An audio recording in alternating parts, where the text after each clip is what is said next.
All right, guys, welcome to the little bitty baby lesson on binomial probability.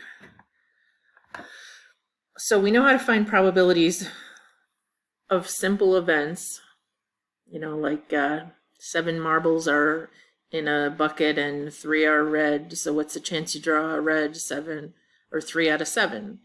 But we're going to talk today about specific category of probabilities that deal with binomial things that only 2 ways it can happen. Okay, so we're going to be on worksheet 7B. This is actually the start of section 11.2, which our standard is called probability distributions. But in the book, this lesson is a bit of section 10.5, which was, I believe, on Pascal's triangle. We didn't do that section. It's on what's called the binomial expansion. Someday maybe we'll be back together and we can do that lesson because it's, of course, a Hofbauer favorite. But today, we're just going to talk about binomial probability. Binomial probability is an experiment where there are only 2 outcomes. You can either succeed or fail. Okay, a baby puppy is born either male or female. You can get a true-false. When you have a true-false test, you can either answer true or false. But any kind of test can be binomial if you consider you either got the question right or wrong. Okay, so you have to be careful how you word it, but there can only be 2 outcomes. And we're going to use, you could use Pascal's triangle or binomial expansion to do these, but we're just going to use our prior knowledge about permutations and combinations, which I hope you did that section on e-learning last week.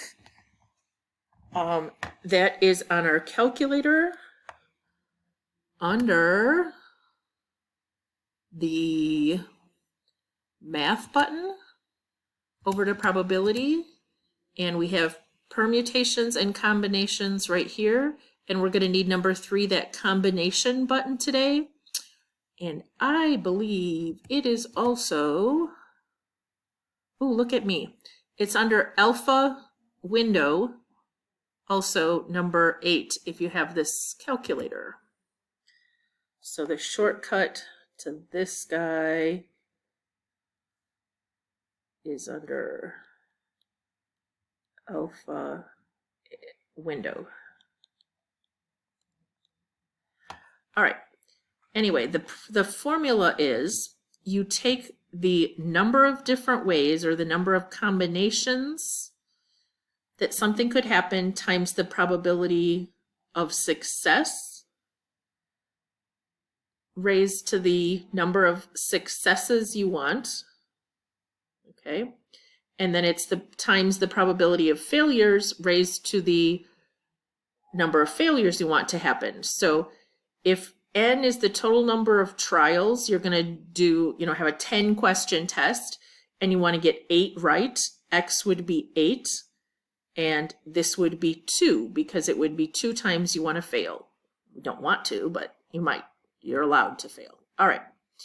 This crazy formula is also written like this if you want to have to do the permutation or the combination part by hand. We're not even going to look at that. We're just going to use our calculator. So it's going to be the combination button where you put in the total number of trials and the number of times you want to succeed, and then it's times the probability to the x, the number of times you want to succeed, times the probability of failure to the number of times you're going to fail. Now, what you have to be real careful about is that probability of success and failure aren't this always 1/2.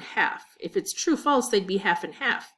But if, for example, you had a multiple choice test and there's 5 choices, there's a 1 in 5 chance you pick the right one and a 4 in 5 chance that you don't. Okay, P and Q together should add up to 1. All right, so here's our 3 quick examples and we're done with this video. A golfer can drive a ball to the fairway about 70% of the time, so our probability of success is 0.7, and our probability of failure, which we called Q, would be 1 minus 0.7 or 0.3, a 30% chance that he won't hit the fairway. What is the probability of hitting the fairway on exactly 14 of 18 holes? So this is our number of trials, and this is how many successes we want to have. So if we go back here, let's see, P was the probability of success, Q is the probability of failure, N is the number of trials, and X is the number of successes, just so I put these letters in right. Okay, so we're going to do the combination. How many different ways can 14 out of 18 things happen? And then we're going to multiply that by the probability of success, 0.7 happening 14 times, and the probability of failure, which is 30%, happening how many times? Well, if we have 14 successes, 18 minus 14 equals 4 failures, and that's what goes up here. Does that kind of make sense? All right, grabbing our calculator. I'll clear this off so we can do this again. You can either go to math, over to probability, and choose choice 3. And it's out of 18. We want this to happen 14 times. So that there's, in other words, the 14 out of the 18 that he's successful on could happen 3,060 different ways. That seems crazy, but he could miss, you know, the fairway on hole 1, 2, 3, 4, 2, 3, 4, 2, 3, 7, 9, 11, 12. There's a lot of different ways he could miss those 4 fairways. Okay, a lot of different ways. And then we're going to multiply that number by 0.7 to the 14th times 0.3 to the 4th. All right. So on my calculator, that number times 0.7 to the 14th times I'll put a times in there so it looks better, times 0.3 to the 4th. Now, if those were fractions, you would need to put them in parentheses. So the chance that he does that, hits the fairway at least, or on exactly 14 of 18 holes, is 0.168, or about 17% chance the golfer hits exactly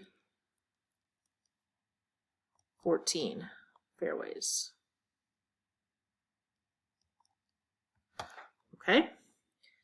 Next example says the probability the substitute teacher has to work on a Friday during any given week in a certain school district is 32%. Okay. What is the probability that the substitute teacher will work on 3 out of 4 Fridays in the upcoming month? All right, so let's see. The probability of successfully getting a job on a Friday is 32%. So 0.32 is our probability of success. Q would be 1 minus 0.32, or our probability of failure, which I believe is 68, that we don't have to work. So most of the time we don't work on a Friday. So the chance that we work 3 out of 4 is going to be pretty small, I'm thinking. So there's 4 out of 3. There's a lot of different ways you could pick 4 out of 3. Actually, there's not. There's probably only 4, right? Which of those ones do you get off? So let's go do that. I'm going to use the shortcut this time. It's alpha window, and I'm going to choose choice 8. And out of 4, we want to work 3. And there's 4 different ways that could happen. That's because you can out of the 4, you can only get 1 off. So you either get the first one off, the second one off, the third one off, or the 4th one off. So there's only 4 different ways that you could work 3 out of the 4. All right. Had to think about that for a minute. 4 times. Now, our probability of this happening is 0.32, and we want it to happen 3 times that way, and that we don't work this way, we want to happen only once. So, we have 4 times, I'm going to use parentheses this time, 0.32 to the third time, whoops, times 0.68 to the first, and just to make you feel better, I'll put that there. We don't need it. So that's only going to happen about 8.9% of the time. So there's an 8.9% probability will work 3 of 4 Fridays next month. Okay. I'm thinking there's a lot of substitute teachers who aren't working at all right now. All right, last example is a little bit different.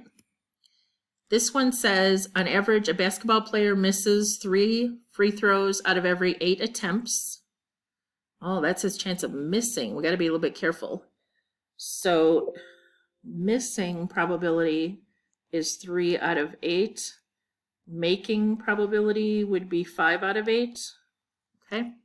If the player attempts 5 free throws, so that's our number of trials,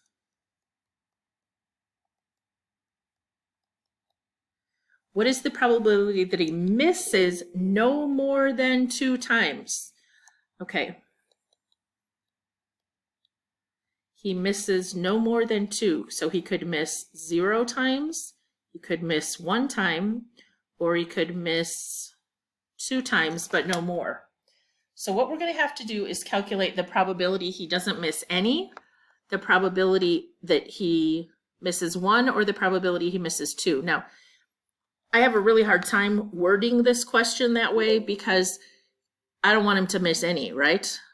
So we're going to call missing a success or a failure. We got to decide that. So out of 5 trials, we're going to need to do different combinations here. What's the chance that he, well, let's go with misses. So he misses 0, 1, or 2. Now, the probability that he misses is 3 out of 8. And this he wants to miss 0 times, so he would have to make all 5 times. This would miss 1, so 3 out of 8 probability of missing once, and making 4 times, or missing 2 times, and making 3 times for a total of 5. Now, so the probability that he doesn't miss any, let's figure this. Wrong button. Alpha, window, clear, go off power, alpha, window. Okay, we're going to pick a choice 8. We're going to put 5, C0, and 3 out of 8 to the 0. So far we're at 1. And then 5 out of 8 5 times. So that probability is 0.095.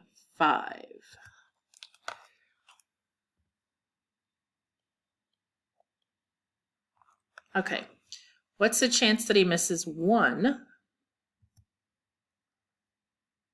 I am going to do a second enter or just arrow up, and I am going to go back and change this to, see how spiffy I got this, so now I can just type over these. Once, 1 miss, and 4 make. 0.286.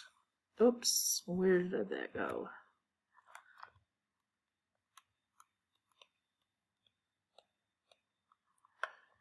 And the chance that he makes or he misses 2. You could just arrow up. I'm doing second enter because then you can still see everything I did. 2. 2. Which would make this 3 made, 2 missed. 0.343.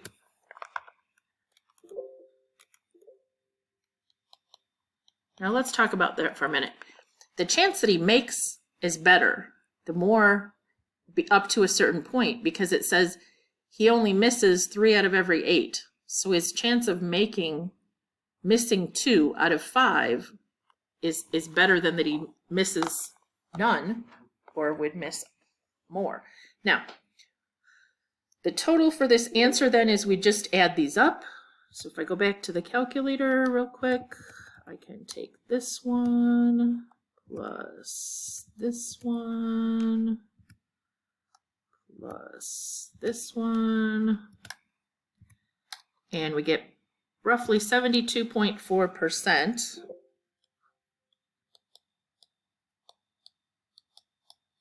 chance that he misses